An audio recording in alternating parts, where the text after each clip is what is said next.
In 1856, on a Louisiana plantation carved by ownership and fear, the overseers dragged Miriam Holt to the great oak and ended her life before anyone could speak her name. By sunrise, the master's family dismissed her death as an inconvenience, ordering Jonas, her husband, back to work as if nothing had happened. They had no idea that before the next dawn, every member of that same family would be hanging from the exact branch they chose for her. The county whispered that an enslaved carpenter had done the impossible, but no one could explain how. No footprints, no struggle, no witnesses, and yet 6 bodies swayed from one tree. What did Jonas Holt do in that single night? And why did the master's own arrogance make it possible? Before we go any further, comment where in the world you are watching from and make sure to subscribe, because tomorrow's story is one you don't want to miss. The afternoon sun hung low and cruel over Ward Plantation, painting everything the color of dried blood. Jonas Holt walked the dusty path from the mill with his toolbox in one hand, the other wiping sweat from his forehead. His shirt clung to his back. The day had been long. 3 hours fixing the water wheel, 2 more replacing broken gears. His hands ached in that good way, the way that came from work done right. But something felt wrong. The air itself seemed to hold its breath. Storm clouds gathered in the west, dark and swollen. Jonas had lived through enough summers to know when weather turned dangerous. This felt different, though, heavier, like the sky itself was mourning something not yet happened. He passed Sarah's garden first. She stood among her turnip rows, hands frozen mid-reach toward a weed, her eyes fixed on something Jonas couldn't see yet. When she noticed him, she looked away fast. Too fast. "Sarah," Jonas said. She shook her head, wouldn't speak, just pointed with one trembling finger toward the main yard. Jonas walked faster. More people stood in clusters along the path. Field hands who should have been working. House servants who should have been preparing supper. Old Moses sat on his porch steps, head in his hands. Children pressed against their mothers' skirts, unusually silent. Everyone looked at Jonas when he passed, then looked away just as quick. Nobody would meet his eyes. The whispers started then, soft voices cutting through the heavy air like knives through cotton. Jonas couldn't make out words at first, just the rhythm of bad news traveling mouth to mouth. Then fragments reached him. "Didn't deserve," said she struck him. The oak. Jonas's chest tightened. The oak. The great live oak that stood in the center of the plantation like a judgment tree. Spanish moss hung from its branches like gray hair. The master's father had hung a man from that tree once, before Jonas arrived. People still wouldn't walk under it after dark. He pushed through the growing crowd. Bodies parted for him. Someone grabbed his arm. Esther, the oldest woman in the quarters. Her grip felt like bird bones. "Jonas," she said. "Don't!" But he was already past her. The crowd opened completely. Jonas stopped. Miriam hung from the lowest branch of the oak tree. Her neck bent at an angle necks shouldn't bend. Her bare feet pointed toward earth she'd never touch again. The rope bit deep into her throat. Her Sunday dress, the one she'd been so proud of, the one Jonas had traded 2 months of extra work to buy fabric for, hung torn at the shoulder.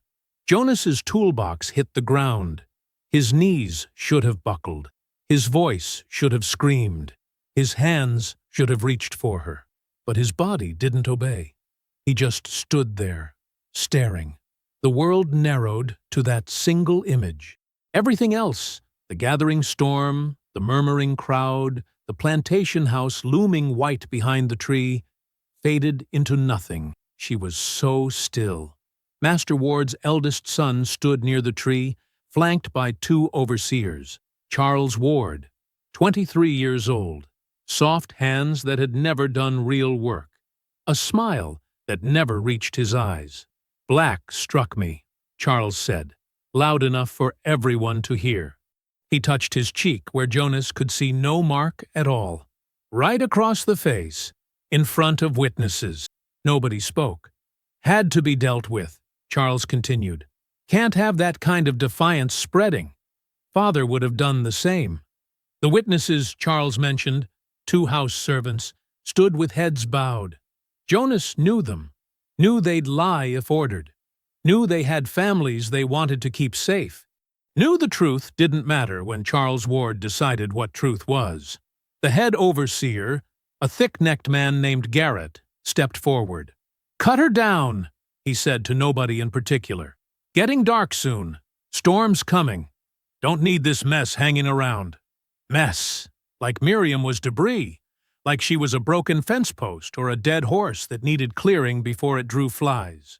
"I'll do it," Jonas heard himself say. His voice sounded strange, too calm, too steady, like it came from someone else's throat. Garrett looked at him with surprise. "What?" "I'll cut her down. I'll prepare her for burial." Charles Ward snorted. "Let him. Saves us the trouble." Jonas moved like his body belonged to someone else. He picked up his toolbox, retrieved the knife he used for cutting rope and trimming wood, climbed the ladder someone had left, leaning against the oak. The crowd watched in complete silence. Even the birds had stopped singing. He cut Miriam down as gently as he could, caught her body before it fell. She weighed nothing, or maybe he couldn't feel weight anymore. He carried her through the parting crowd toward their cabin. Nobody tried to help. Nobody dared. That evening, while thunder rumbled closer and the first raindrops began to fall, Jonas worked. He removed Miriam's torn dress and washed her body with water heated over their small fire, dressed her in the nightgown she'd embroidered herself, combed her hair the way she liked it, built a simple coffin from pine boards he'd saved for building them a better table. And while he worked, he hummed the song she'd loved most, the one about crossing rivers and finding rest on the other side. His voice never wavered. His hands never shook. He measured each board twice, cut each corner square, drove each nail straight and true. Outside, the storm finally broke. Rain hammered the roof. Lightning split the sky. Wind howled through the quarters like it was searching for something lost. Jonas finished the coffin as midnight approached. He laid Miriam inside it but didn't nail the lid shut yet. Instead, he sat on the floor beside her body. His back rested against the cabin wall, his eyes fixed on the window where he could just see the oak tree's dark silhouette against the lightning-bright sky. He didn't sleep, didn't cry, didn't move, except to breathe. He just sat there through the long night, staring at that tree. The storm raged. The hours crawled past. The world turned on its axis like nothing had changed. Dawn came slow and gray. The rain had stopped, but clouds still choked the sky. Pale light crept through the window and found Jonas exactly where he'd been all night. Still sitting, still staring, still breathing. But something had changed in his eyes. Something hard and sharp and carefully planned. Something that hadn't been there yesterday when he'd kissed Miriam goodbye and walked to the mill with his toolbox in hand. Jonas rose with the first gray light. His joints protested. His back ached from sitting against the wall all night. He moved like an old man for the first few steps, then straightened, rolled his shoulders, flexed his hands. He looked at Miriam one last time, her face peaceful now. Whatever pain she'd felt in those final moments had smoothed away. He touched her forehead with 2 fingers, a gesture they'd shared every morning when they woke together. Then he nailed the coffin lid shut with 6 careful strikes. The burial would come later. First, he had work to do. Jonas stepped outside into the damp morning. Rain had turned the paths to mud. Puddles reflected the gray sky like dirty mirrors. The oak tree stood dark and dripping, its branches still now that the storm had passed. He walked to the tool shed and retrieved his carpenter's box, selected the tools he'd need for the day. The plantation's fence line needed repair near the north pasture. Master Ward had ordered it done before the week ended. Jonas intended to do exactly as ordered. When the breakfast bell rang, he joined the others filing toward the serving house. Nobody spoke to him. They gave him space like he carried something contagious. He took his portion of cornmeal mush and ate it standing, methodically, tasting nothing. From the main house veranda, Charles Ward watched.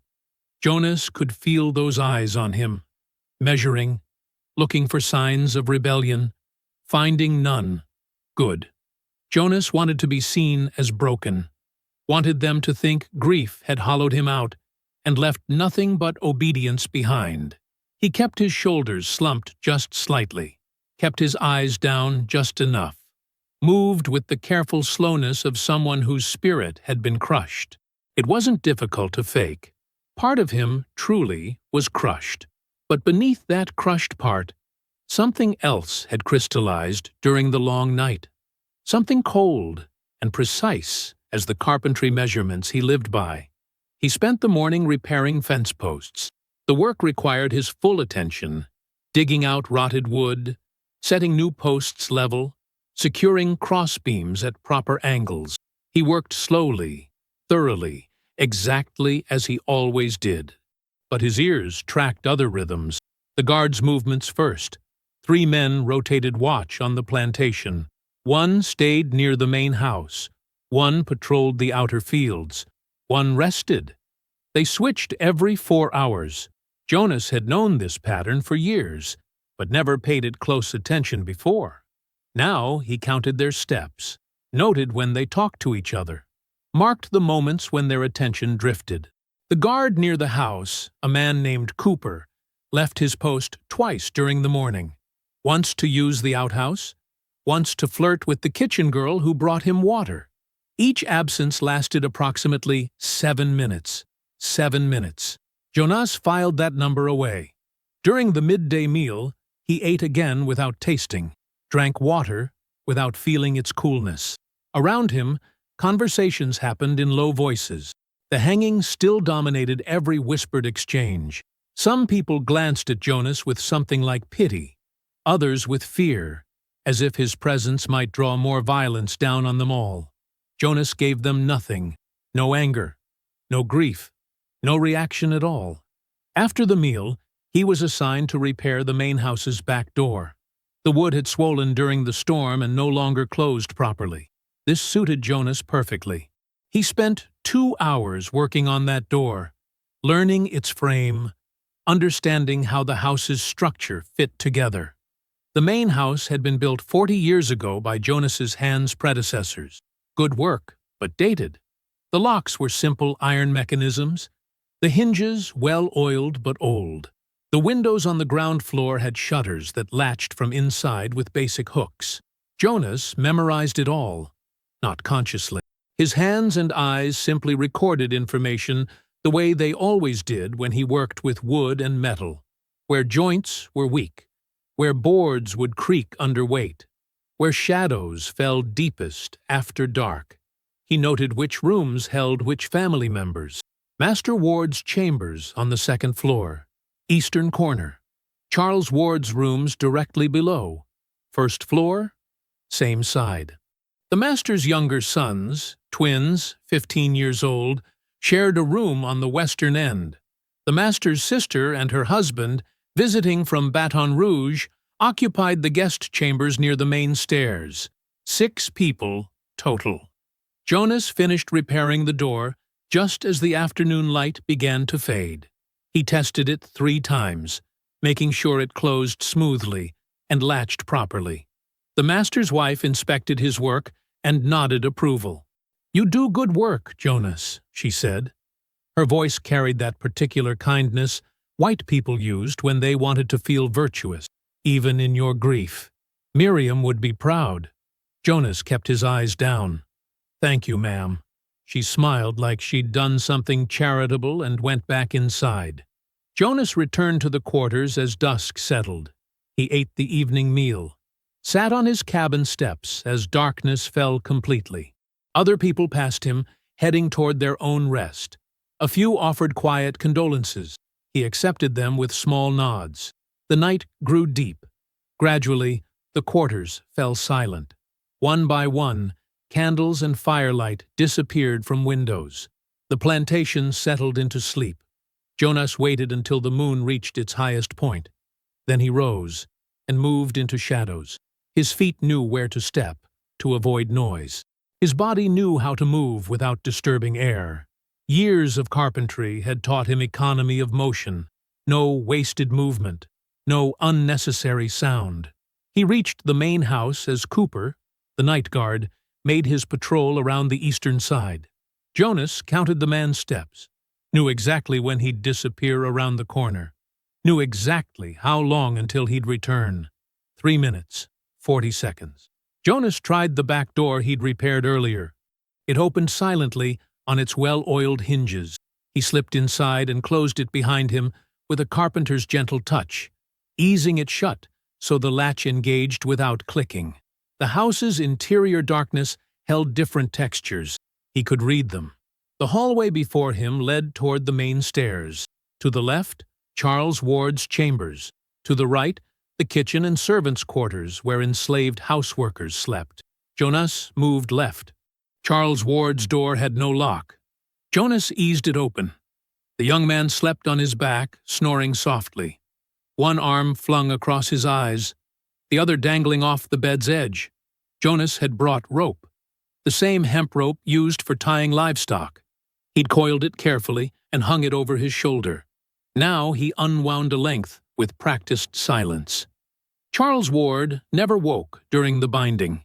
Jonas's hands moved with the precision they brought to joinery, efficient, methodical, leaving no room for struggle. When he finished, Charles's wrists and ankles were secured. A cloth gag filled his mouth. Only then did the young man's eyes open, confused and frightened. Jonas met that fear with nothing. No anger, no satisfaction, just the same blank calm he'd worn all day. He moved to the next room, the twins, then the guest chambers, then upstairs to Master Ward himself and his wife. Each binding followed the same pattern, quick, silent, complete. None of them screamed. The gags prevented that. But their eyes screamed. Jonas saw it and felt nothing. When all 6 were secured, he began moving them, one by one, down the stairs, out the back door, across the yard toward the oak tree. The work required strength, but Jonas had built that strength through years of hauling timber and lifting beams. The rope, the oak's lowest branch, the same branch. Jonas worked without hesitation, without trembling. He'd built scaffolds before, understood leverage and weight distribution. The mechanics came naturally to his hands.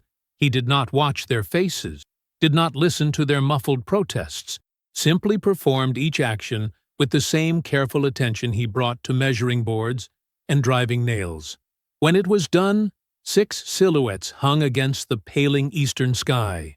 Dawn approached with its usual indifference. The world turned. Birds began their morning songs as if nothing had changed. Jonas stood beneath the oak tree, looking up at what he'd made. His breathing came steady and even. His hands hung loose at his sides. The rope's rough texture had left marks on his palms. The same kind of marks hard work always left. He turned and walked back toward the quarters. His footsteps left prints in the mud that rain would wash away by afternoon. The rising sun found him halfway across the yard, moving like a man who'd finished a job and done it properly. Dawn brought screaming. Jonas heard it from his cabin, high-pitched and terrified, coming from the direction of the main house. He sat on his bed's edge, boots already laced, waiting. The screaming multiplied, voices layered over voices, panic spreading like fire through dry grass. He stood and walked outside. Other people emerged from their cabins, confused and frightened. Some looked toward the commotion. Others looked at Jonas. Their eyes held questions he didn't answer. A woman named Sarah ran past, her apron clutched in both hands. "They're dead," she gasped. "All of them, hanging from the tree." More people rushed toward the oak. Jonas followed at his own pace, unhurried. The crowd gathered beneath the branches, staring upward. Some covered their mouths. Some turned away. A few fell to their knees and prayed. The overseer arrived, shouting orders that nobody followed. He looked up at the bodies, and his face went pale. "Who did this?" His voice cracked. "Who?" Silence answered him. But eyes shifted. Glances moved toward Jonas, and then quickly away, as if looking at him directly might burn. Old Thomas, who'd lived on the plantation longer than anyone, stepped closer to Jonas. His voice came barely above a whisper. "You?" Jonas said nothing. Thomas nodded slowly. "Miriam's tree." The words spread through the crowd like a hymn passed from voice to voice. Miriam's tree. Same branch. Same rope. Understanding rippled outward. Some people backed away from Jonas as if he carried plague. Others moved closer, their expressions mixing fear with something that looked almost like worship. A young field hand named Marcus touched Jonas's shoulder.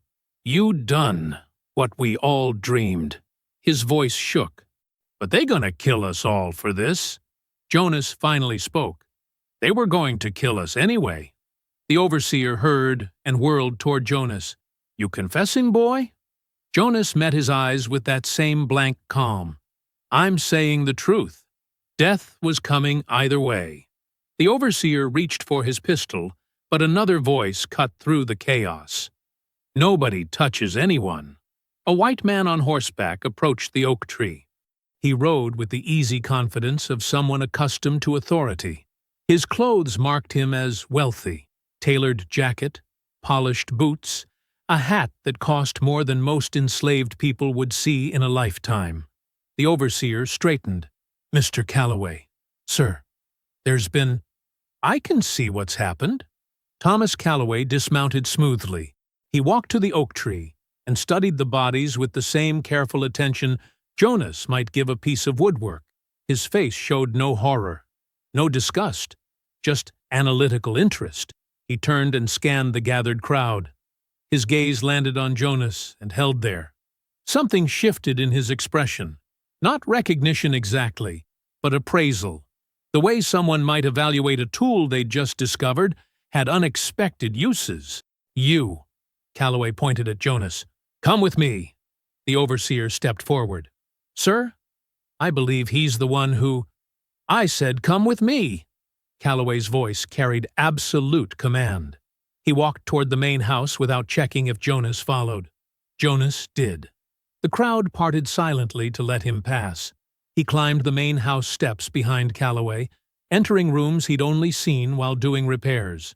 The hallway felt different in daylight. Less threatening. More ordinary.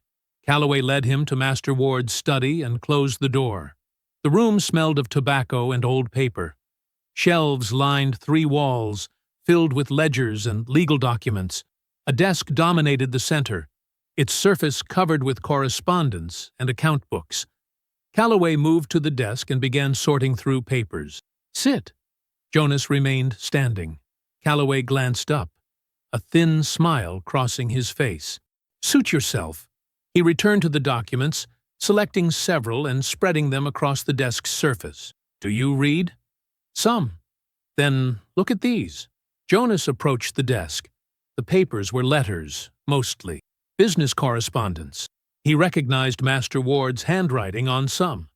Other signatures belonged to names he didn't know. Calloway pointed to one letter dated 3 weeks earlier. Ward was drowning in debt. Cotton prices dropped. His last 2 harvests failed. He owed money to banks in New Orleans and private lenders in Baton Rouge. He tapped another document. "This is a sale agreement. Preliminary negotiations to sell this entire plantation, land, equipment, and all enslaved workers, to a consortium out of Mississippi." Jonas's hands clenched. Sell. Not just sell. Liquidate. The buyers planned to break up families and auction everyone individually. "Maximum profit." Calloway selected another letter. "This one details which workers would bring the highest prices. Your name's on it. Skilled carpenter. Excellent condition. Estimated value $1,200. The words felt like physical blows. Jonas had known sales happened, had seen families torn apart, but seeing his own value calculated in cold numbers made something crack inside his chest. Calloway continued, his voice matter-of-fact. Your wife's death, your revenge. It changed nothing about this sale. Those families were going to be scattered regardless. He paused. In fact, you may have accelerated the process. Without Ward's family, the estate will go to probate. Creditors will seize everything faster. Jonas looked up from the papers. Why are you telling me this? Because I need you to understand something. Calloway leaned against the desk, arms crossed. What you did last night was justice, personal justice, but it was small justice. 6 deaths. Satisfying, I'm sure, but incomplete. What do you want? I represent a network.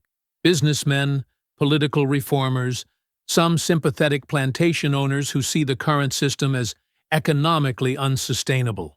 We're working to destabilize the most corrupt operations, force sales, redistribute land, create chaos that eventually leads to systemic change. Jonas said nothing. His mind worked through Calloway's words, searching for the trap. We need someone like you. Calloway's eyes stayed steady on Jonas's face. Someone skilled. Someone who understands plantation operations from inside. Someone willing to take risks. He paused. Someone with nothing left to lose. I don't trust white men making promises. Smart. Calloway nodded. Don't trust me.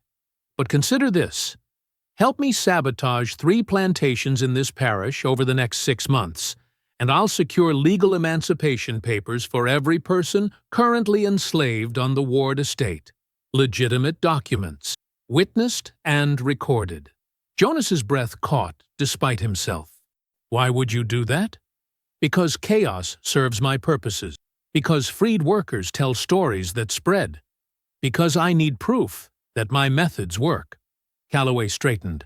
And because, unlike most of my colleagues, I actually believe this system is morally indefensible. Though I admit that's a secondary motivation. The honesty of that last statement struck Jonas harder than flowery promises would have. He looked back at the papers on the desk, saw his own name, saw estimated values for people he'd known his entire life. What kind of sabotage? Jonas asked quietly. Disruption, property damage, interference with supply chains. Nothing that directly harms enslaved workers. Everything that weakens owners' economic positions. Calloway moved to the window, looking out toward the oak tree. You'll work under my supervision. I'll provide resources, intelligence, protection when possible. In return, you provide execution. Jonas stood silent, weighing the offer. Everything in him screamed to refuse, to distrust, to expect betrayal. But the letters on the desk kept drawing his eyes. Liquidate, scatter, maximum profit. Miriam was gone, but hundreds of others still lived, still faced that scattering. I want it in writing, Jonas said finally. The emancipation agreement, signed and witnessed before I do anything. Calloway smiled, a genuine expression this time. I can have documents drawn up by tomorrow. He extended his hand. Do we have an agreement? Jonas looked at the offered hand, thought of Miriam, thought of the oak tree, thought of the papers describing human beings as commodities. He shook Calloway's hand once, firmly. We do. Night found Jonas back in his cabin, alone with thoughts that wouldn't settle. The day had passed in a blur of whispered conversations, nervous glances, and the overseer's futile attempts to maintain order. Calloway had left before noon, taking several documents from Ward's study. Jonas sat at the small table where he and Miriam used to eat meals together. Her absence filled the space like smoke. He could almost see her sitting across from him, could almost hear her voice asking what he'd agreed to. The moonlight outside drew him to the window. From here, he could see the oak tree. The bodies had been cut down hours ago, but the tree remained, permanent, unchanged. He pressed his palm against the window's glass. The coolness helped him think. Hanging Master Ward and his family had felt like completion. Like finishing something Miriam's death had started. But Calloway's letters proved otherwise. The injustice went deeper than 6 lives, wider than one plantation. The system would continue grinding people into commodities whether Ward lived or died. Jonas closed his eyes, remembered Miriam's hands in his, remembered her laugh, remembered the way she'd looked at him the morning of her death, telling him she loved him before he left for the mill. He opened his eyes and stared at the oak tree's silhouette. His voice came out barely above a whisper, but in the cabin's silence, it felt like a vow. "I'll finish it." Dawn broke cold and gray. Jonas left the quarters before most others stirred, moving through the pre-dawn darkness with tools slung over his shoulder. Anyone watching would assume he headed to repair work. No one questioned a carpenter carrying his trade. The shed stood a quarter-mile east, tucked between Ward's land and Calloway's adjoining property. Weathered boards and a sagging roof made it look abandoned. Jonas approached from the tree line, scanning for movement before slipping inside.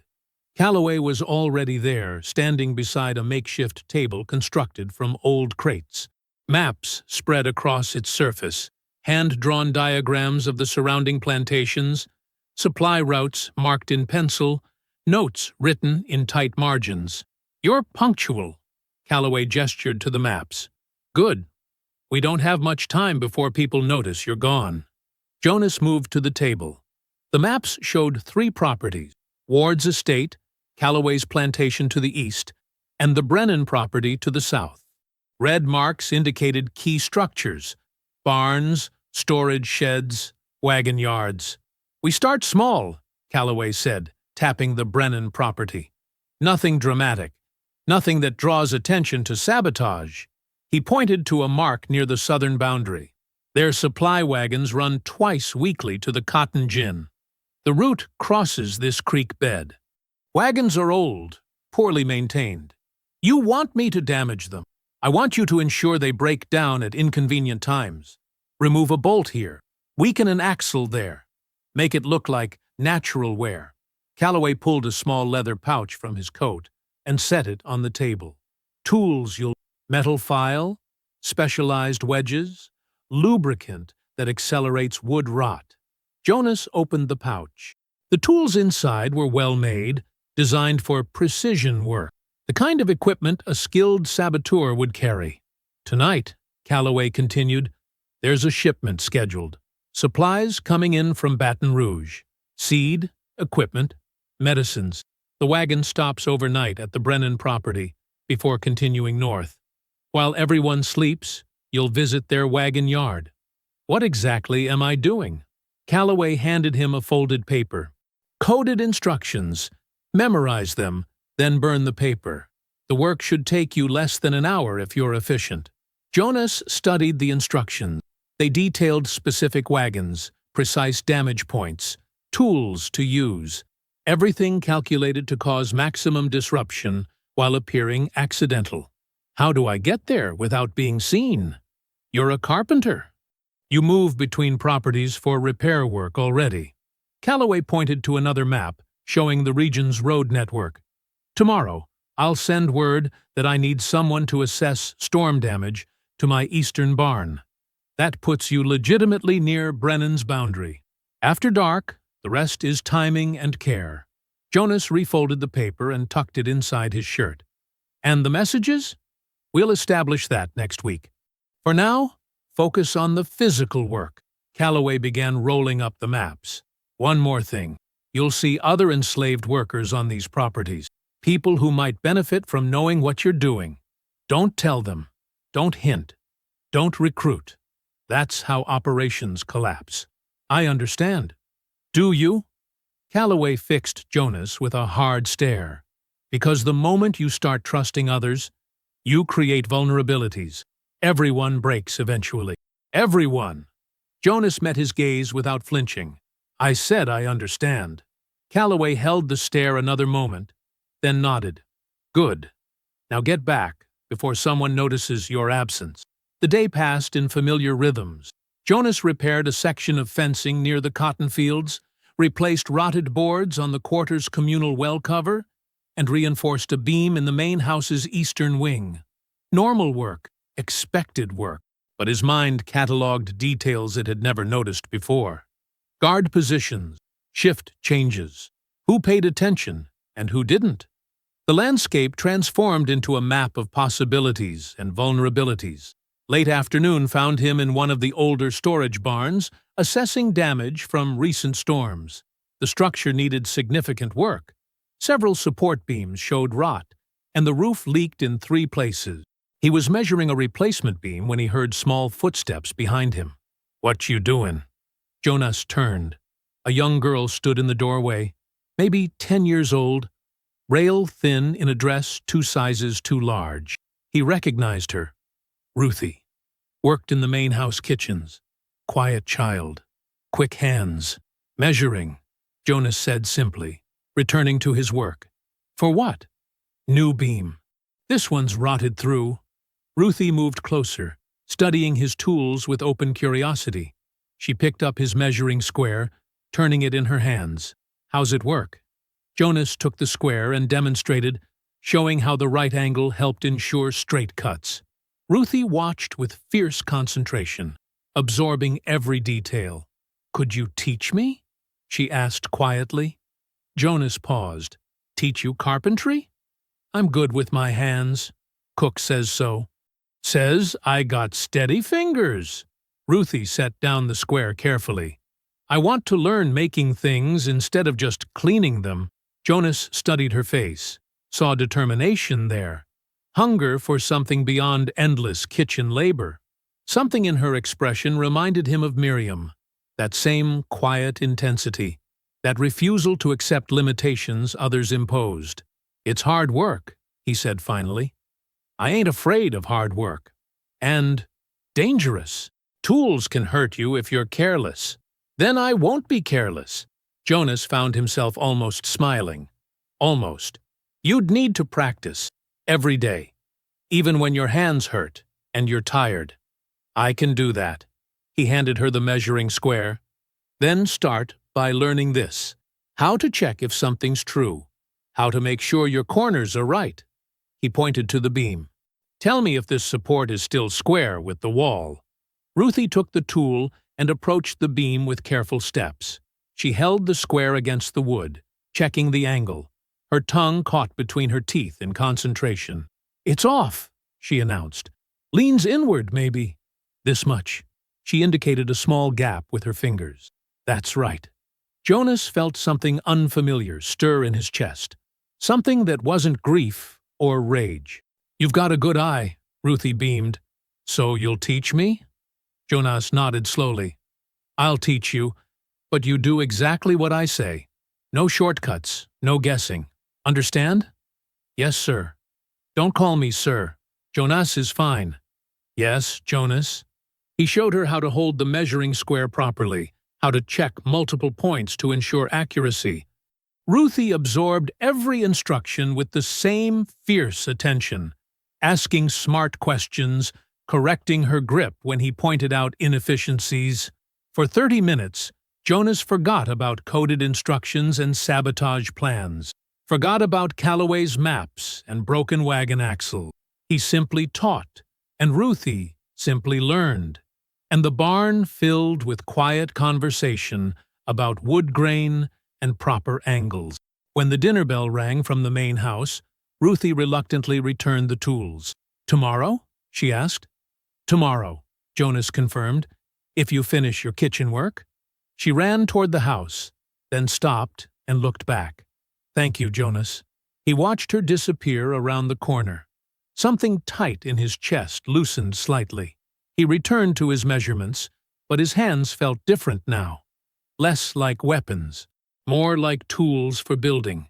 Midnight found Jonas moving through darkness toward the Brennan property. The coded instructions burned into his memory. He'd destroyed the paper hours ago, watching it curl into ash. The wagon yard sat quiet under moonlight. 3 wagons rested in neat formation, loaded with tomorrow's deliveries.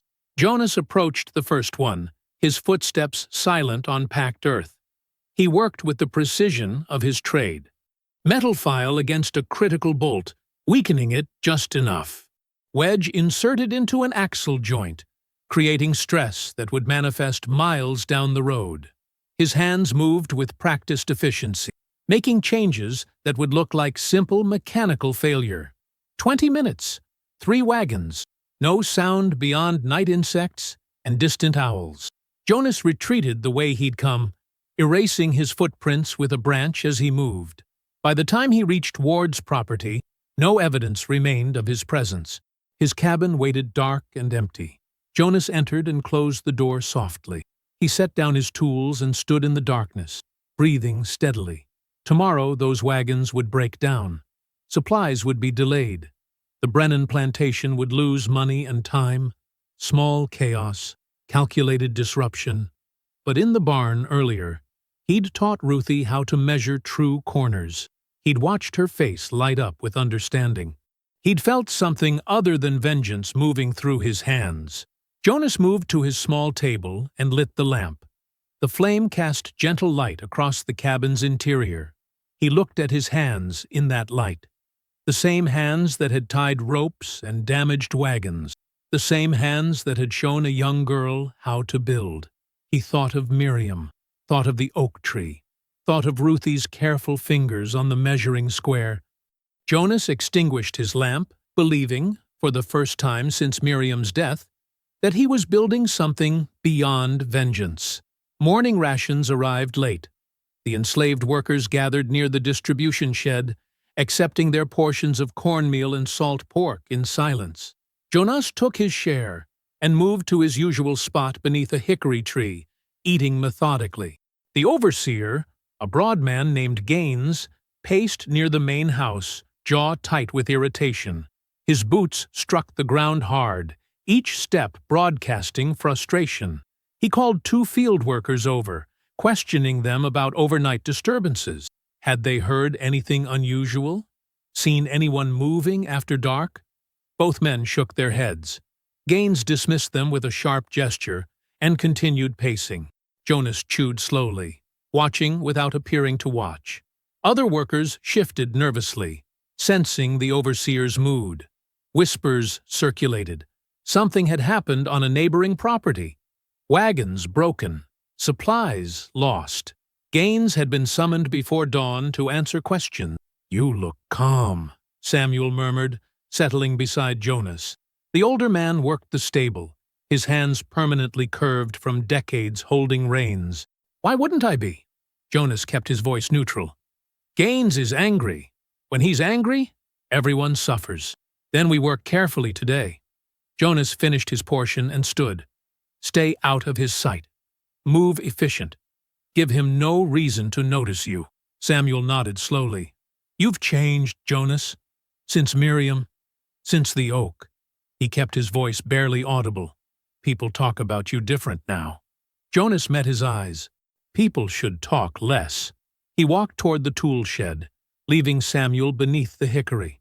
The morning air felt thick, heavy with moisture that promised afternoon rain. Jonas collected his equipment and headed toward the eastern fields where fencing needed repair. The work took him near the property boundary. Beyond the fence line stretched a narrow strip of shared road, then another plantation, the Morrison property. Jonas had mapped it during previous repair assignments, knew its layout, knew its vulnerabilities. 2 women worked the Morrison fields closest to the boundary, hoeing between cotton rows. Jonas recognized one, Clara. Sharp-eyed, clever. He'd spoken with her briefly during a previous repair job, enough to gauge her character. Jonas positioned himself at the fence, replacing a rotted post. As he worked, he hummed one of Miriam's songs. Not loud. Just enough to carry. Clara glanced over. Recognition flickered across her face. She continued hoeing, moving gradually closer to the boundary. When she reached the fence line, she paused to wipe sweat from her forehead. "That's a pretty song. My wife used to sing it." Jonas fitted the new post into position. "I heard about your wife. I'm sorry." Jonas drove the post deeper with steady blows from his mallet. Things change. Sometimes quickly. Clara bent to examine her hoe blade, angling herself so their conversation appeared incidental. I heard other things change too. On this property. On others. Accidents happen. Wagons break. Equipment fails. Strange how accidents happen more often lately. Clara straightened, glancing back toward her overseer. Some people notice patterns. Jonas set down his mallet and measured the post's alignment. Patterns require patience, require people working together without speaking about it. People can be patient when they need to be. Can they keep patient even when overseers ask questions? Clara's expression hardened. Some of us have kept quiet through worse things than questions. Jonas nodded once. He understood. Clara understood. No more words were necessary. She returned to her hoeing, moving away from the boundary. Jonas resumed his work. The exchange had taken less than 2 minutes. To anyone watching, it looked like nothing more than casual conversation between workers on adjacent properties. But now, Clara knew, and Clara would pass the knowledge to others who could be trusted. Not through direct statements, through implications, through careful silence. The network grew one connection at a time, bound by whispers and shared understanding. Midday brought Jonas back to the storage barn. Ruthie waited there, sitting on an overturned crate, her morning kitchen duties completed. "You came," Jonas said, surprised despite himself. "Said I would." Ruthie stood quickly. "What are we learning today?" Jonas laid out several pieces of scrap wood on his workbench. Shaping. How to turn rough lumber into something useful. He handed her a small plane. This removes thin layers, smooths the surface, makes the wood easier to work with. Ruthie examined the tool, running her thumb carefully along its blade edge. "Don't test the sharpness that way," Jonas cautioned. "You'll cut yourself. Check by how it catches light instead." She adjusted her grip, tilting the blade. "Like this? Better?" Jonas positioned a length of pine on the bench. "Watch first." He demonstrated the proper stroke, even pressure, working with the grain, letting the tool's weight do most of the work. Thin curls of wood peeled away, falling to the floor like golden ribbons. Ruthie watched intently, her eyes tracking every movement. "Now, you try." Jonas stepped back. Ruthie approached the bench with careful steps. She positioned the plane against the wood, mimicking Jonas's grip. Her first stroke was too hesitant, barely marking the surface. "More confident," Jonas instructed. "The wood won't break from one pass. Trust your tool."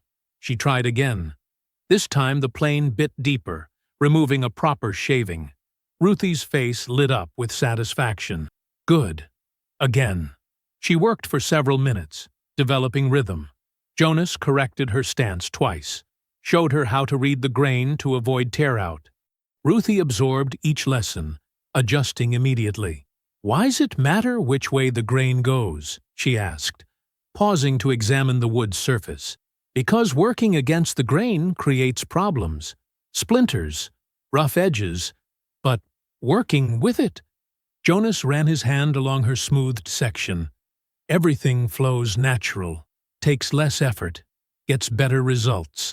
Ruthie returned to her work, processing his words. "Like knowing which way things already want to go?" "Exactly. Carpentry is about understanding what already wants to happen, then helping it happen cleanly. And patience." Ruthie glanced at him. "You said that yesterday. How it requires patience. And foresight." Jonas selected another piece of scrap. "You need to see what the wood will become before you start cutting. Need to plan several steps ahead. One wrong cut can ruin everything." Ruthie nodded slowly. "So you think about the end while you're doing the beginning?" "Always." She returned to planing, her strokes growing steadier. Jonas watched her work, seeing intelligence in how quickly she adapted, seeing determination in how she corrected her own mistakes before he mentioned them. For 20 minutes they worked in companionable silence. Ruthie shaped wood. Jonas repaired a broken stool. The barn filled with the clean smell of fresh-cut pine and the rhythmic whisper of tools against grain. When the afternoon work bell rang, Ruthie reluctantly set down her plane. The wood she'd worked showed dramatic improvement. Smooth, even, ready for further shaping.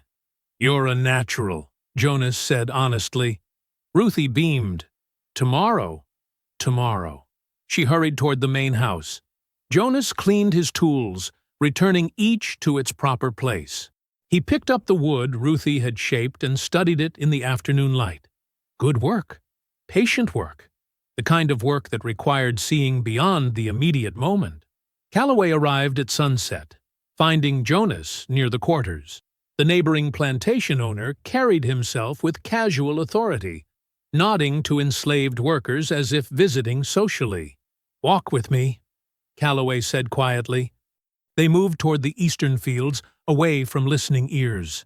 The sky burned orange and purple, clouds stacked like distant mountains.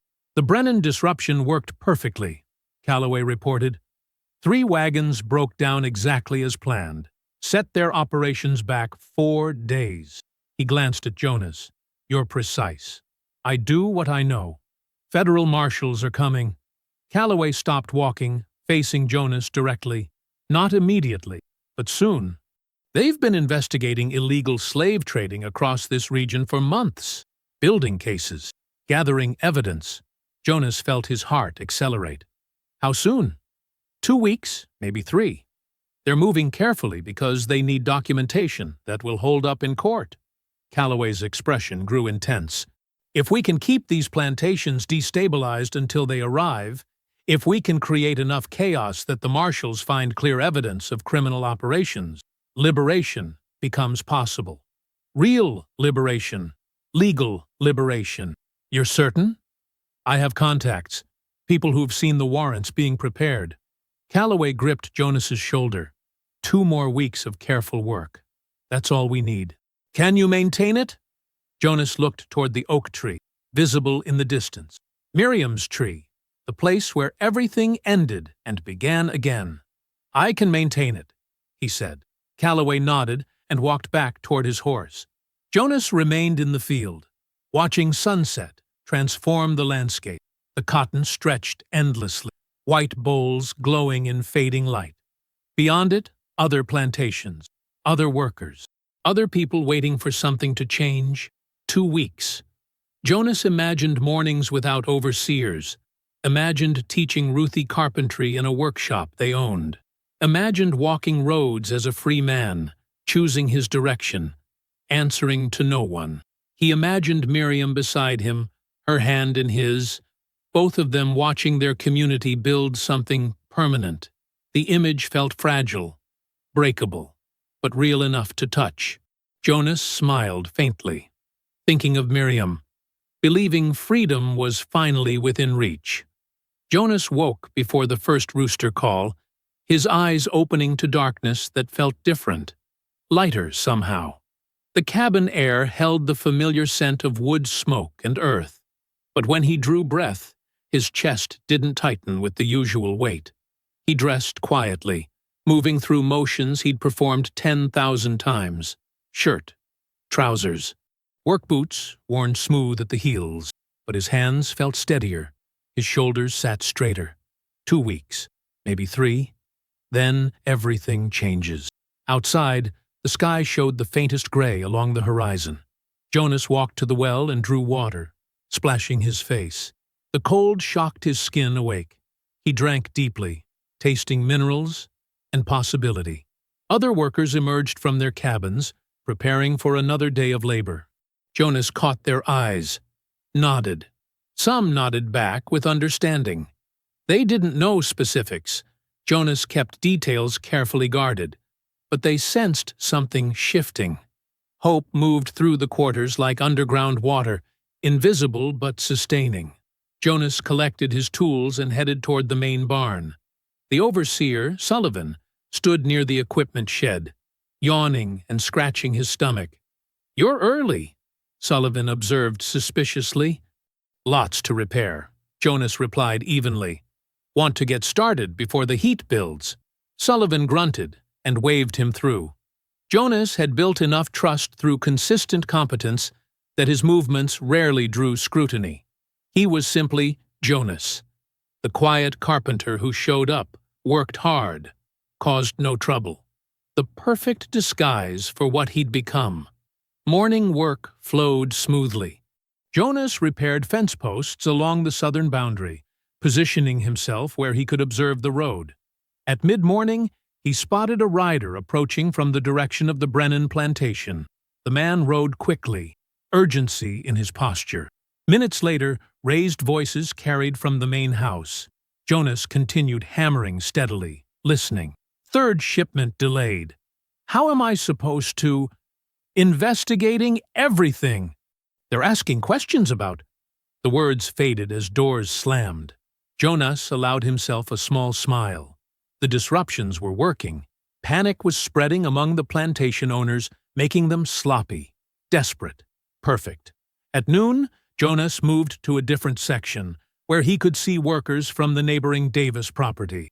He'd coordinated through Callaway that today's action would target their grain storage. Nothing dramatic, just enough moisture introduced to begin spoilage. Simple, effective, impossible to trace. Jonas watched a field hand named Marcus pass near the grain shed, carrying water buckets. Marcus stumbled deliberately, splashing water across the shed's entrance. To anyone watching, it looked like clumsiness, but Jonas saw how Marcus positioned himself to ensure water seeped beneath the door. Small actions, coordinated timing, every piece moving according to plan. Jonas returned to his work, energy coursing through him. He felt stronger than he had in years. Miriam's death had hollowed him out, left him empty except for rage. But this building toward liberation, filled that emptiness with purpose. He hammered with renewed force, driving nails cleanly, working faster than usual. Other enslaved workers noticed his energy. It spread like warmth from a fire. People straightened their backs, moved with slightly more confidence. The change was subtle, but real. Afternoon brought Jonas back to the storage barn where Ruthie waited. She'd brought scraps from the kitchen, cornbread wrapped in cloth, and offered half to Jonas. You didn't have to, he said, but accepted it gratefully. Figured you'd be hungry. Ruthie unwrapped her portion. You've been working hard. Everybody's noticed. Jonas chewed the cornbread slowly. Just doing what needs doing. People say you're different lately. Lighter, somehow. Ruthie studied him curiously. Like you know something good's coming. Jonas met her eyes. He wanted to tell her everything about the Marshalls, about Callaway's promises, about the freedom waiting just weeks away. But revealing too much could endanger her. Knowledge carried risk. Things change, he said carefully. Sometimes for the better. Ruthie seemed to accept this. She set aside her cornbread and picked up the plane from yesterday. Can we keep working? Let's work. Jonas taught her how to check wood for hidden nails before planing, how to read discoloration and grain patterns that signaled metal embedded inside. Ruthie learned quickly, her young hands adapting to the tools with natural grace. Where'd you learn all this? She asked, running her fingers along a smoothed board. My father taught me, before he got sold away. Jonas selected a piece of oak, harder than yesterday's pine. He said carpentry was power, because people always need builders. Do they? Houses, barns, furniture, coffins. Jonas met her eyes. Every structure around us, someone built it. Someone who knew how wood fits together. That knowledge doesn't go away just because you're enslaved. Ruthie absorbed this silently. Then, when you're free, will you build things? The question struck Jonas unexpectedly. He paused, chisel halfway through a cut. When I'm free, he said slowly, I'll build a whole settlement. Houses for people who never had homes. Workshops. A school, maybe. Could I live there? Jonas looked at her. This child who'd lost her parents to sail, who survived through resilience and hope despite having every reason to despair. Something fierce moved through his chest. "You'll live there," he promised, "and you'll never be sold, never separated from people who care about you. That's finished." Ruthie's eyes brightened with tears. She quickly blinked away. "You promise?" "I promise." They worked in silence after that. The barn filled with the sound of tools shaping wood into something useful. Jonas felt the promise settle inside him like an oath. He would build that settlement. He would make sure Ruthie lived there safely. He would finish what Miriam's death had started. Evening found Jonas preparing for the night's final coordinated action. He cleaned his tools methodically, checking each one. Tomorrow, workers on 3 different plantations would simultaneously disrupt their overseer's morning routines. Nothing violent, just enough confusion to prevent normal operations. Small fires in equipment sheds, loosened wagon wheels, misplaced inventory records, death by 1,000 cuts, Calloway's phrase. Jonas appreciated its precision. He arranged everything carefully. The small pry bar for opening locked doors, rope for securing pathways, a dark cloth for covering his face if needed. Each item had its purpose. Each fit into the larger plan. Jonas checked the quarters. Most people had settled for the night, lamps extinguished, quiet conversations fading into sleep. He returned to his cabin and lay down on his narrow cot, hands behind his head. The ceiling timbers stretched above him, rough-cut pine he'd helped install years ago. He knew every knot in that wood, every grain pattern. He'd built this cabin thinking it would confine him forever. But now he imagined different ceilings, different walls, structures he'd build freely, for purposes he chose. Jonas closed his eyes. For the first time since Miriam's death, he drifted toward sleep, feeling something besides rage or grief or exhaustion. He felt hope. It spread through him like warmth, like sunlight breaking through storm clouds. His breathing slowed. His muscles relaxed. Tomorrow would bring new challenges, but tonight he rested in the knowledge that liberation approached, that Miriam's death would mean something beyond vengeance, that Ruthie would grow up free. Jonas's last conscious thought was of the settlement he'd build. He saw it clearly. Houses arranged in a circle, workshops filled with tools, gardens producing food, children learning carpentry. He saw Ruthie there, grown and confident, teaching others what she'd learned. He saw freedom, and then he slept. Jonas woke in darkness, muscles coiled with readiness. No dreams tonight. Just the immediate transition from sleep to alertness that came from years of remaining vigilant even while resting. He lay still for a moment, listening to the quarters settle into deep night silence. Somewhere distant, an owl called. The wind moved through pine branches with a sound like rushing water. Time to move. He dressed without lighting a lamp, fingers finding each piece of clothing by memory. His tools waited where he'd left them, arranged precisely, ready for quick collection. The pry bar felt solid in his palm. The rope coiled smoothly around his shoulder. He wrapped the dark cloth and tucked it into his belt. Jonas eased his cabin door open. The hinges made no sound. He'd oiled them yesterday specifically for this. He stepped into the night, keeping to shadows, moving with the careful silence he'd perfected over weeks of secret operations.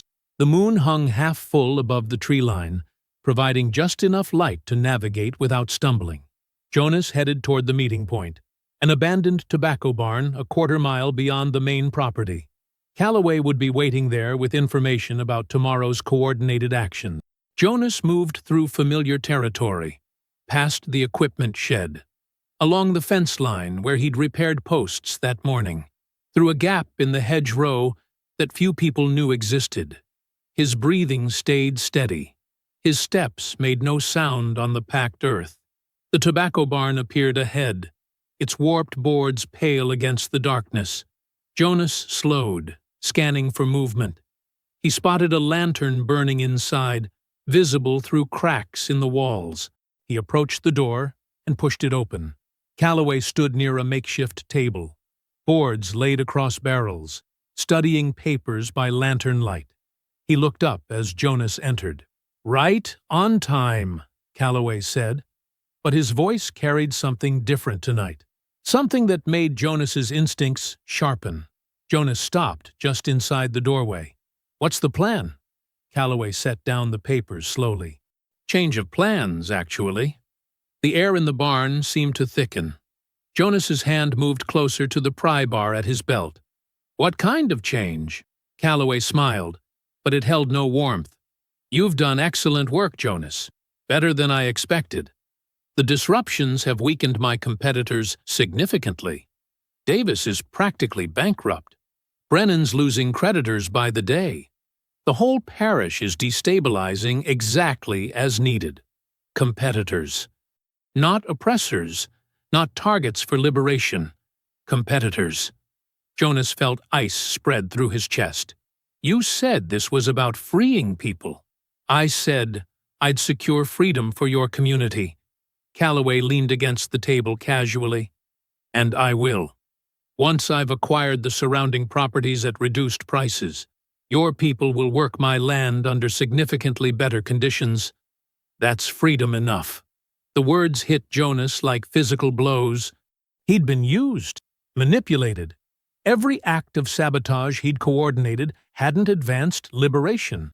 It had advanced Calloway's business interest. "You lied," Jonas said quietly. "I offered opportunity." Calloway's tone hardened. "And you took it. You wanted revenge for your wife. I gave you targets. We both got what we needed." Jonas's hand closed around the pry bar. Rage built inside him, the same burning fury that had driven him to hang the master's family. But before he could move, Calloway raised one hand. "Before you do something stupid, you should know I have insurance." Jonas froze. Calloway pulled a folded paper from his coat. "The girl, Ruthie. She's currently being held at my eastern property. Perfectly safe, as long as you cooperate." The barn seemed to tilt. Jonas gripped the pry bar harder to keep himself steady. "Where is she?" "Somewhere you won't find her before sunrise." Calloway unfolded the paper, a crude map with a location marked. "Here's what happens next. You surrender yourself to the authorities at dawn, confess to the murders you committed, take full responsibility for all the sabotage. You do that, and I release Ruthie unharmed. And if I don't?" Calloway's expression went cold. "Then she pays for your choices, same as your wife paid for hers." Jonas felt something crack inside him. The hope he'd nurtured over recent weeks shattered like dropped glass. He'd believed he was building toward liberation. He'd promised Ruthie a future. He'd imagined settlements and freedom and justice. All of it. Illusion. Manipulation.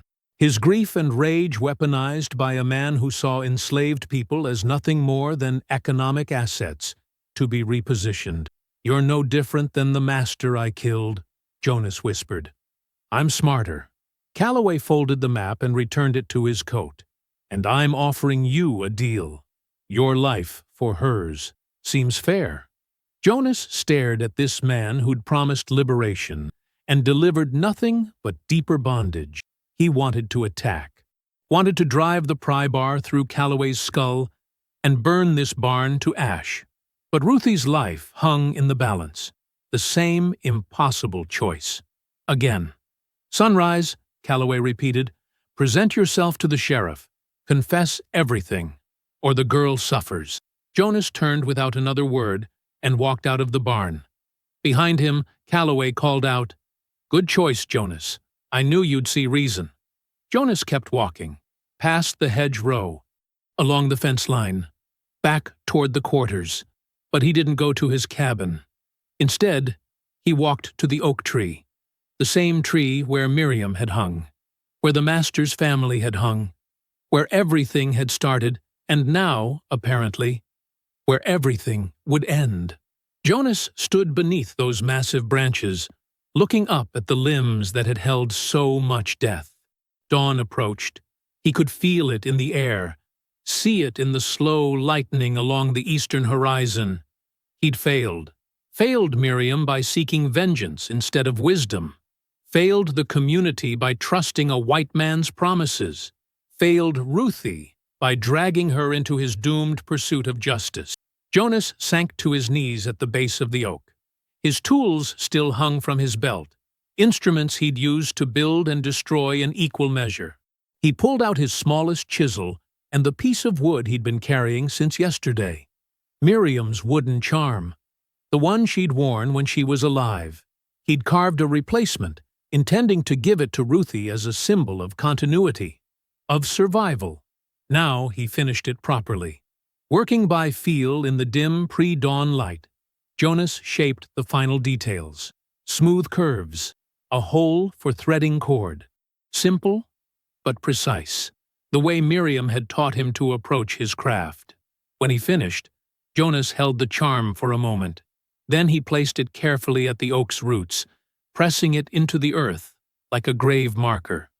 "I'm sorry," he whispered to Miriam's memory.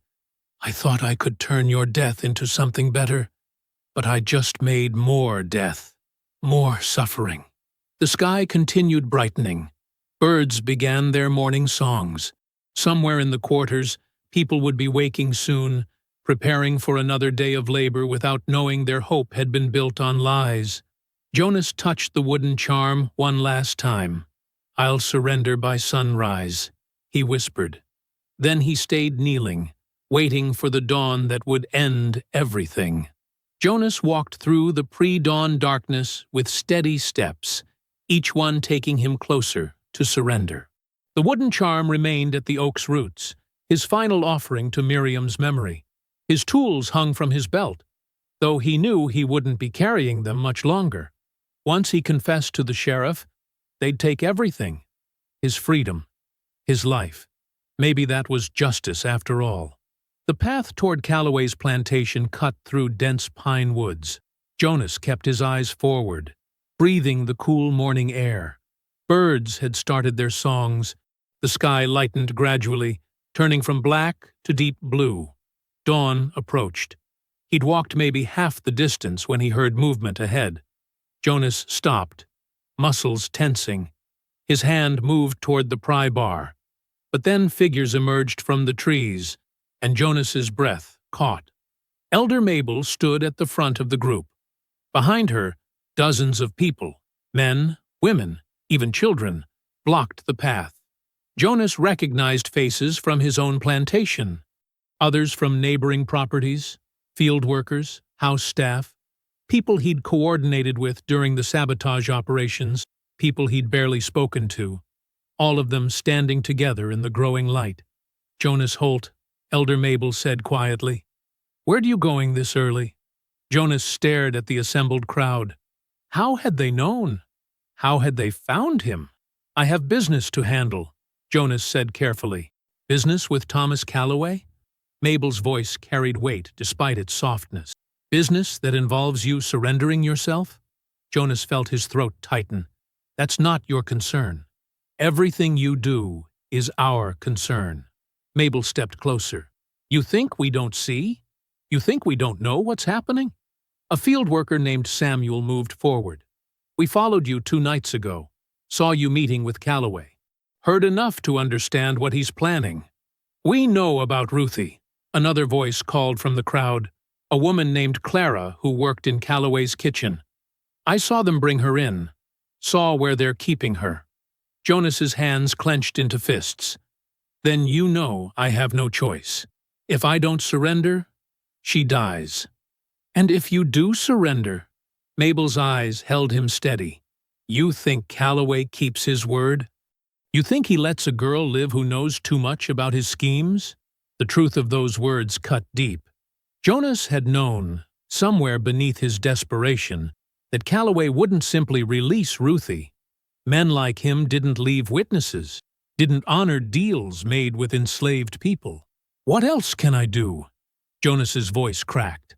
"I've already brought enough death. I won't add hers to the count."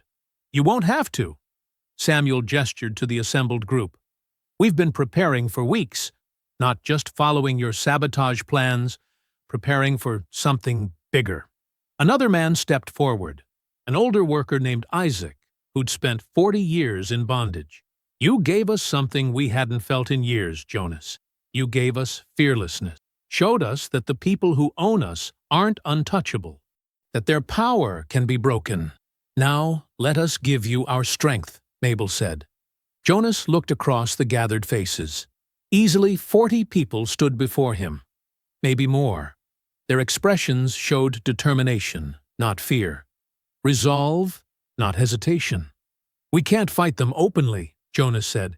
They have guns, horses, the law on their side. We don't need to fight openly. Clara moved to the front of the crowd. I know Calloway's eastern property. Know where they're keeping Ruthie. Know the guard rotations, the locked doors, the escape routes. Samuel pulled a sack from his shoulder and opened it. Inside, Jonas saw tools, hammers, pry bars, rope, blades. We've been stockpiling, taking what we can without anyone noticing. We're ready. Ready for what? Jonas asked, though he already sensed the answer. For one final strike, Mabel said.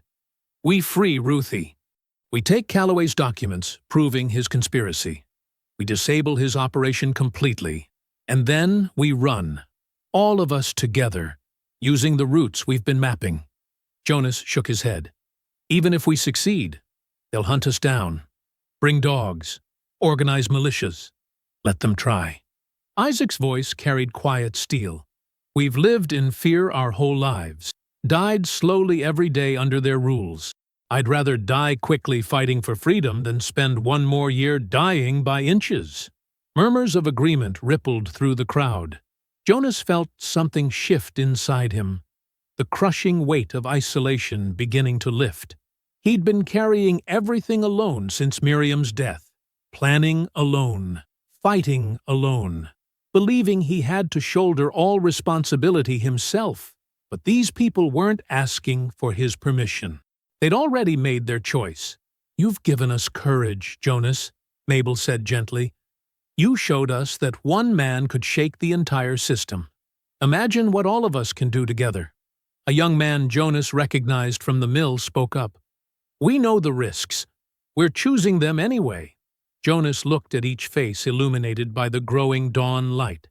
He saw determination, saw anger held in check, saw hope, fragile but burning, in eyes that had learned to hide such feelings. They weren't asking him to save them. They were offering to stand beside him. Jonas took a slow breath, released it, made his decision. Calloway's eastern property has a main house and 3 outbuildings, he said, his voice gaining strength. Clara, you know the interior layout? Clara nodded. Every room? Every locked door? Every guard position. Good. Jonas turned to Samuel. Those tools, can you distribute them so everyone has something? Already planned. Jonas felt the familiar focus settling over him, the carpenter's mind that analyzed structures and found weak points. But this time, he wasn't planning alone. This time, he had dozens of minds working together. We move in 3 groups, Jonas said. First team creates a distraction on the western edge. Second team secures the escape routes and transportation. Third team, the smallest and quietest, goes directly for Ruthie. Isaac stepped forward. I'll lead the distraction team. I've wanted to burn Calloway's tobacco stores for 20 years. I'll coordinate the escape routes, Samuel said. I know every back road and river crossing within 10 miles. Jonas nodded. Then I'll take the rescue team with Clara guiding us. Mabel placed her hand on Jonas's shoulder. Your wife would be proud. You're not just seeking vengeance anymore. You're building liberation.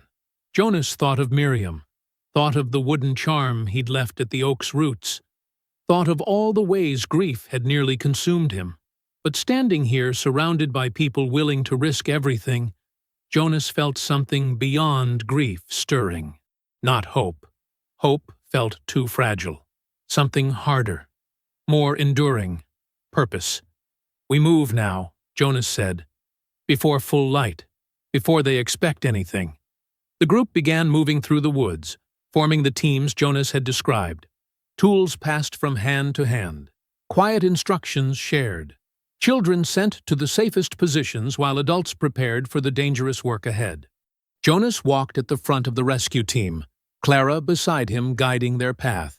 Behind them, 30 people moved with surprising silence through the pine forest. Dawn broke fully behind them, sending golden light through the trees. Birds sang louder. The world woke to a new day. But Jonas and his people walked into darkness, toward Calloway's eastern property, where Ruthie waited, where documents proving conspiracy could be seized, where one final coordinated strike might crack the system wide enough for dozens to slip through. Not revenge this time, liberation. The eastern property materialized through morning mist, like something from a fever dream. Jonas crouched at the tree line studying the layout Clara had described. Main house stood 3 stories tall, white paint gleaming in early light. 3 outbuildings formed a loose semicircle: barn, storage shed, and what Clara called the holding house, where troublesome workers were kept before sale. That's where they had Ruthie. Jonas counted 4 guards visible, 2 patrolling the main house perimeter, 1 stationed at the barn entrance, another walking between the outbuildings. Their movements followed predictable patterns. Jonas watched for several minutes, memorizing the rhythm. Behind him, 30 people waited in absolute silence. Clara leaned close and whispered, "Guard change happens at full sunrise, maybe 10 minutes from now." Jonas nodded, turned to face his teams. Isaac led 12 people positioned on the western edge. Their job was simple and loud. Samuel commanded the larger group responsible for securing horses, wagons, and the road leading north. Jonas's rescue team consisted of himself, Clara, and 4 others skilled at moving quietly. "Isaac," Jonas said softly, "give us 5 minutes to position, then start your distraction." Isaac grinned, showing missing teeth. "Going to be the finest fire this parish ever saw." Jonas gripped the older man's shoulder briefly. Then he motioned for his team to follow. They moved through the mist using trees and morning shadows for cover. Clara guided them around a drainage ditch Jonas hadn't known existed, past a dog kennel where animals slept undisturbed. Within minutes, they'd circled to the holding house's blind side. Jonas studied the structure. Single story, barred windows, 1 door with a heavy lock. No guards stationed directly outside because they assumed locked doors were sufficient. He pulled tools from his belt, selected a thin pry bar and a mallet wrapped in cloth to muffle sound, worked the lock mechanism with practiced patience, feeling for the internal pins.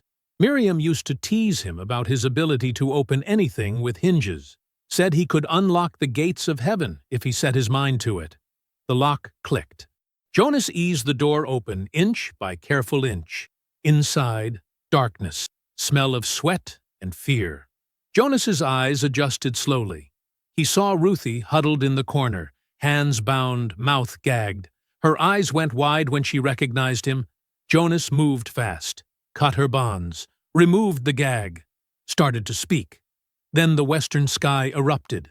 Isaac's team had set Calloway's tobacco stores ablaze.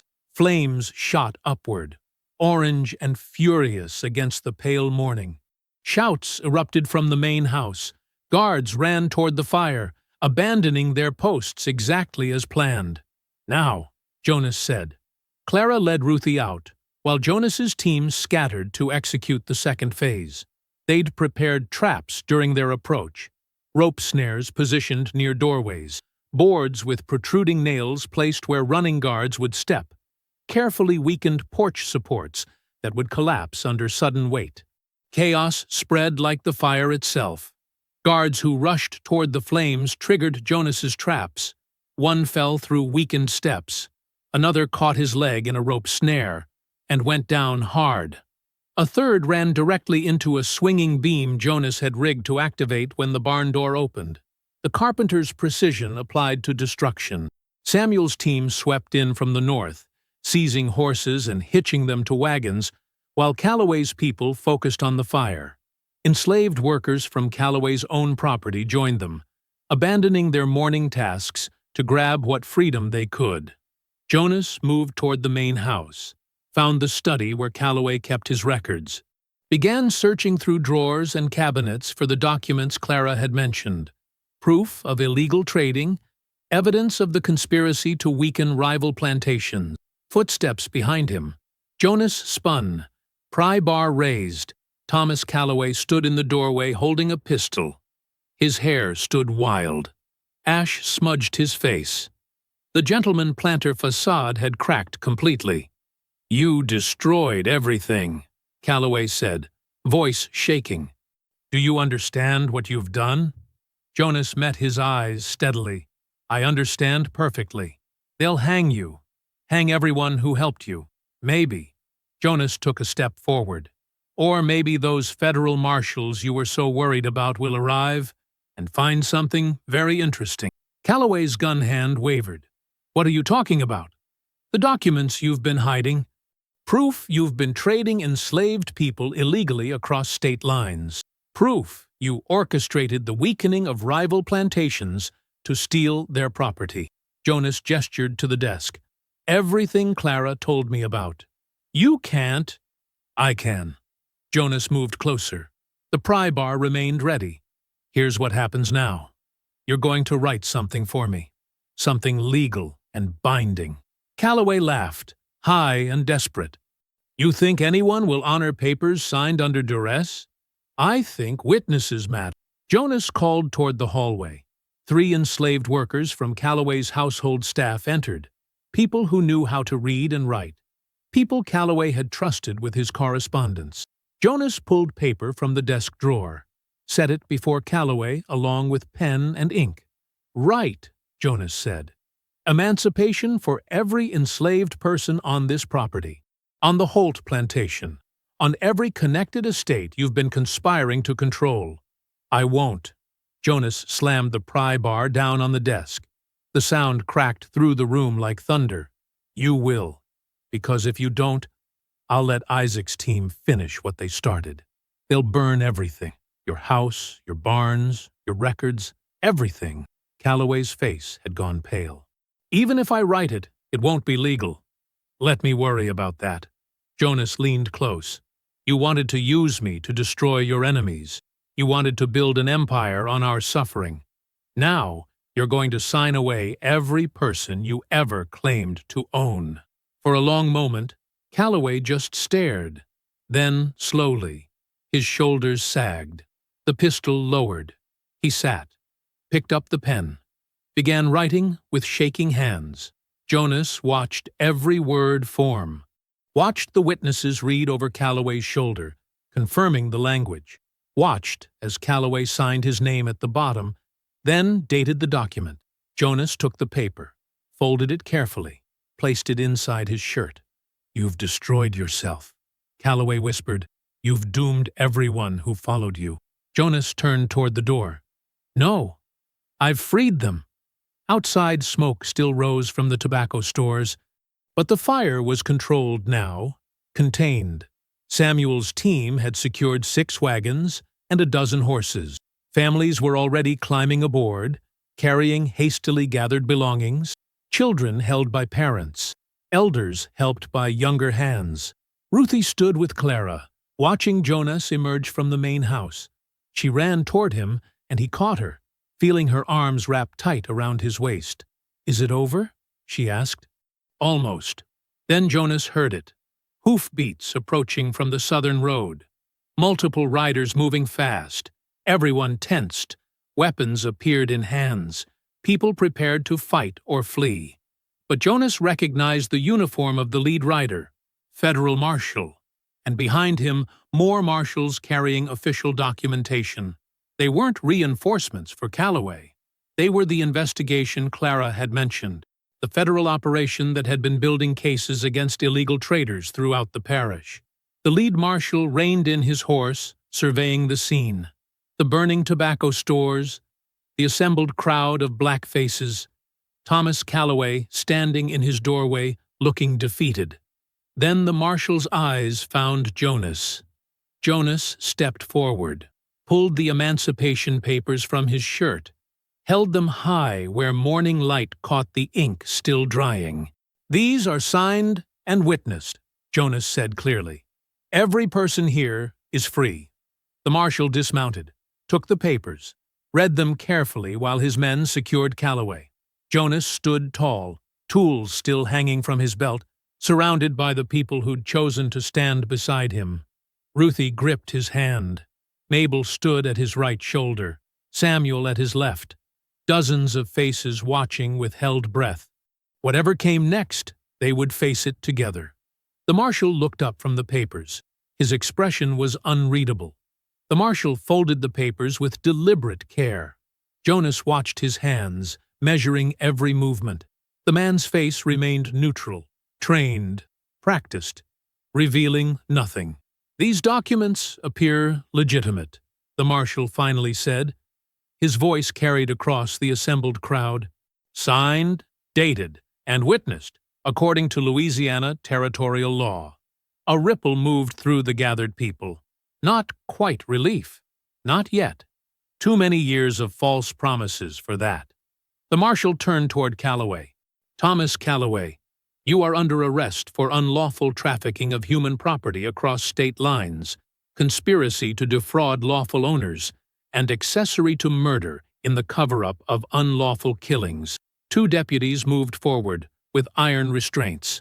Calloway tried to pull away, but they gripped his arms firmly. The chains clicked shut around his wrists. "This is absurd," Calloway protested. "These people burned my property.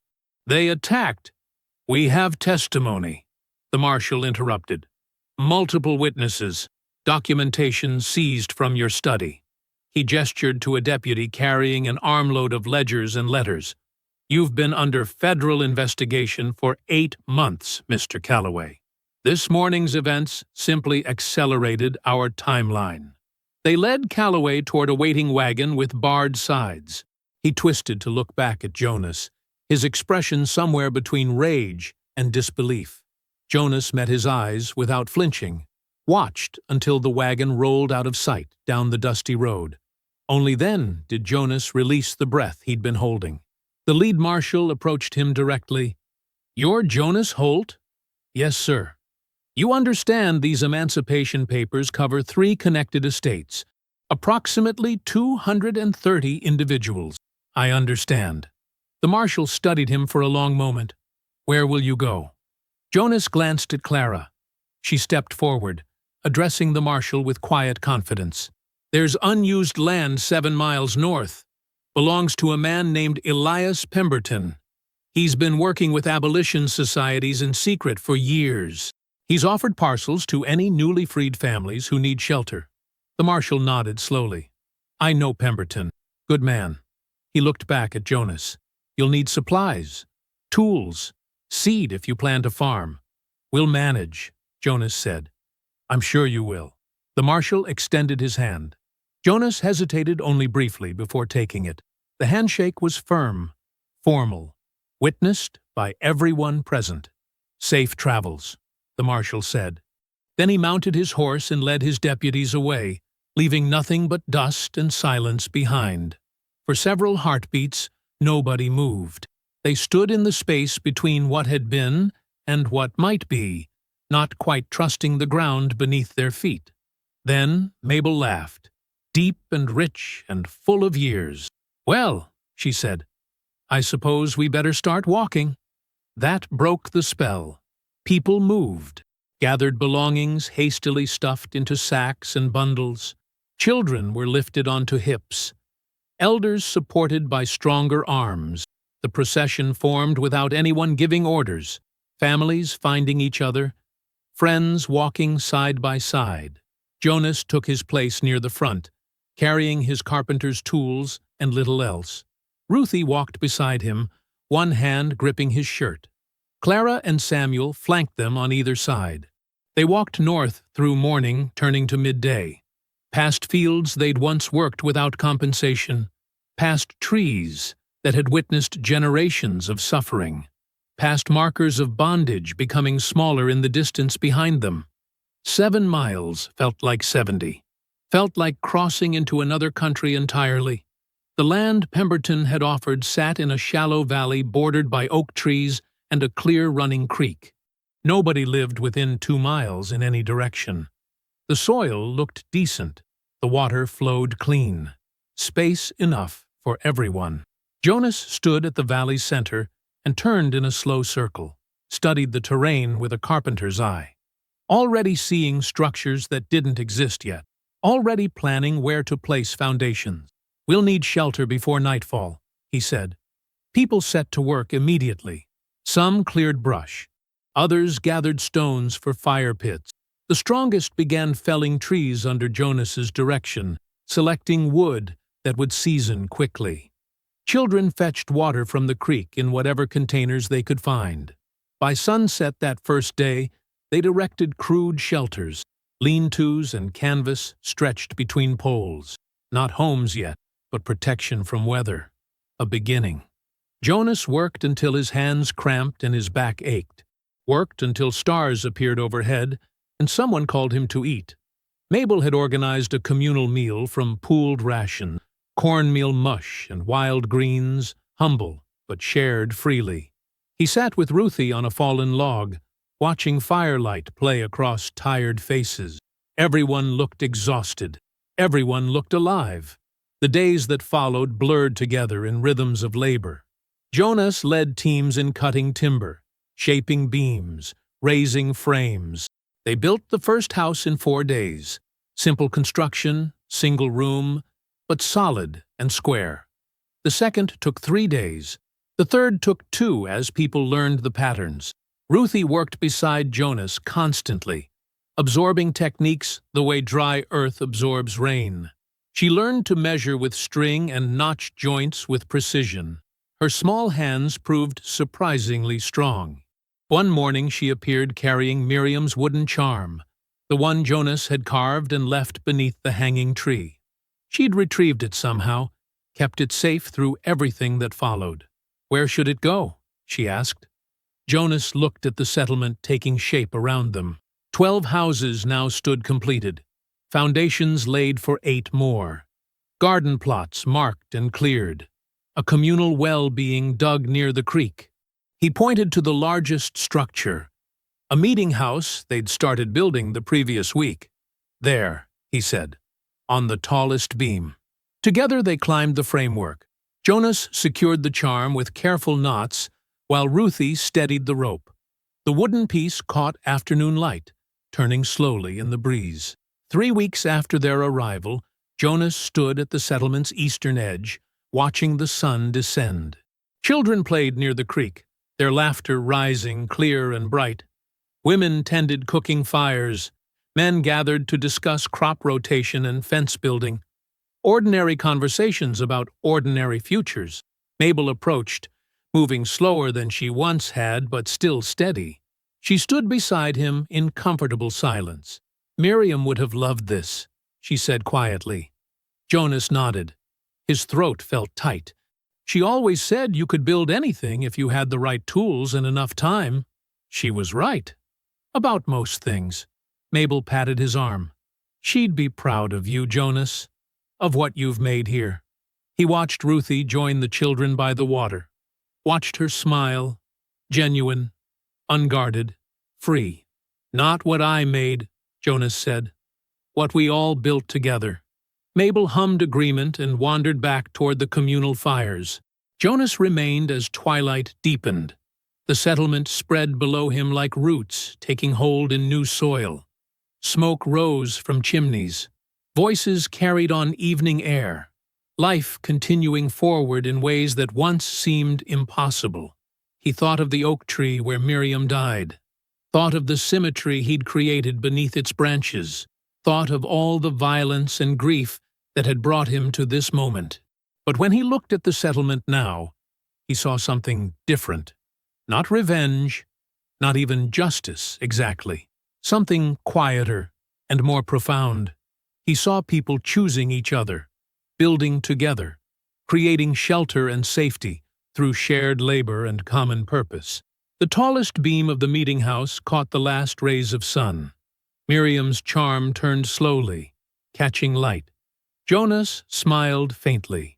This time, he whispered to the gathering darkness, "The tree stands for life." I hope you found that story powerful. Leave a like on the video and subscribe so that you do not miss out on the next one.